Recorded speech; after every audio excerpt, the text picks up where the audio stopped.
दरम्यान पुण्यातल्या अग्रवाल प्रकरणी आणखी एक खळबळजनक आरोप समोर आलाय। जमिनीच्या वादातून अग्रवाल कुटुंबियांनी गोव्यातल्या एका माणसाचा पुण्यामध्ये खून केला होता। हॅरिस सिक्वेरा यांचा अग्रवाल कुटुंबियांनी हत्या केल्याचा आरोप अजय भोसले यांनी केलाय। याची चौकशी करावी यासाठी अजय भोसलेंनी कोरेगाव पोलीस स्टेशनमध्ये तक्रार दाखल केली आहे। गोव्यातल्या व्यक्तीची पुण्यामध्ये हत्या केल्याचा आरोप अग्रवाल कुटुंबियांवर आहे। अजय भोसले यांनी या संदर्भातली तक्रार नोंदवलेली आहे। जमिनीच्या वादातून पुण्यामध्ये हॅरिस सिक्वेरा या गोव्यातील इसमाचा अग्रवाल कुटुंबियांनी खून केल्याचा आरोप अजय भोसले यांनी केलेला आहे। याची चौकशी करावी यासाठी अजय भोसलेंनी कोरेगाव पोलीस स्टेशनमध्ये तक्रार दाखल केलेली आहे।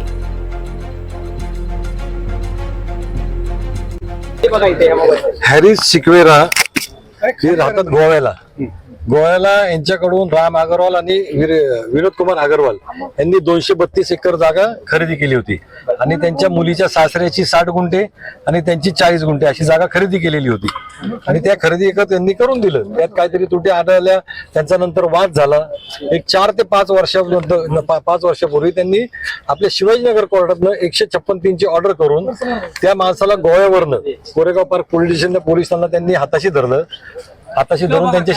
धरून त्यांच्याशी आर्थिक व्यवहार केला। कोरेगाव पार्क पोलिसांच्या पोलिसांची 2 पोलीस आणि झेंडे म्हणून यांचा वकील आणि 2 गाड्यांमध्ये पुणे शहरातले ते नामचीन गुंड आहेत, त्या गुंडांना घेऊन गोव्याला गेले आणि गोव्याला घेऊन जाऊन त्या माणसाला तिथनं घेऊन आले आणि तिथं आणून कोरेगाव पार्क पोलिसांना त्याच्याकडनं जे काही डॉक्युमेंट ते बाकी राहिले होते ते सगळे करून घेतले आणि त्याच्यावर गुन्हा दाखल करून त्या माणसाला जेलमध्ये टाकलं आणि 15 दिवसात त्या माणसाचा जेलमध्ये तो मृत्युमुखी पावला का मारले गेले त्याला आतमध्ये जेलमध्ये आज तागायत तेही कळलेलं नाहीये।